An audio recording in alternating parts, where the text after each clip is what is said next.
Haleluya. Aha duhagaze kuri source du Nil, aho barondeye, ariko kandi tugomba tuvuge aya mazi niyo Yesu yanyoye imyaka 7. Murabizi ko Yesu yahungiye muri Egiputa. Muri aya mazi niho bayoye Musa. Ibaze Musa ujya wa Isirayeli, bamuyoye mu mazi ya Muzigame, ari amazi aturika i Burundi. Amango aya mazi kugira ngo ashike hariya muri Egiputa amara amezi 6. Baravuga rero aya mazi azoshikayo amezi 6 yaheze.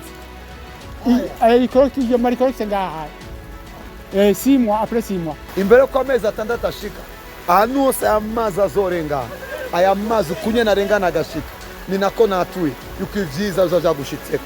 Reka kugeza umwaka tuzowugabura amezi 6.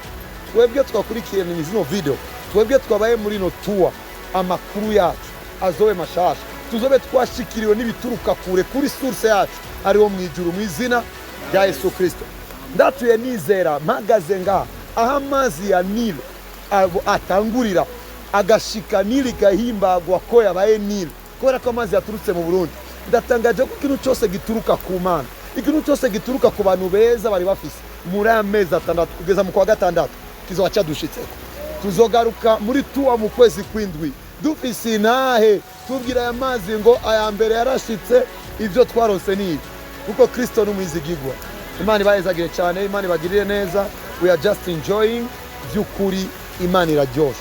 Hari ibintu wumva ukatuvuga ego Mana narinzi ko ushoboye, ariko ndiko ndabona ubwenge bwawe. Ubwenge bw'Imana ni buharurika burarenze, shoye kubyumvira ko bikagucanga. Ndatuye nizera yuko mu birenze byitwa ubwenge, kugira ngo ubwenge bw'Imana ubona ivy'Imana ishoboye gukora. Kumbigiye abantu bari nga amazi ariko ararengana ngani bari bazi ko ari ubutabazi bw'abanyegiputa bose. Urashobora kubikora arengana bakakubona hovyo, kumbe ni wo butabazi bw'isi yose.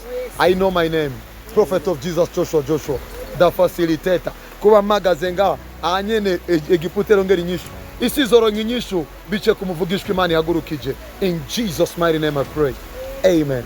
Shalom.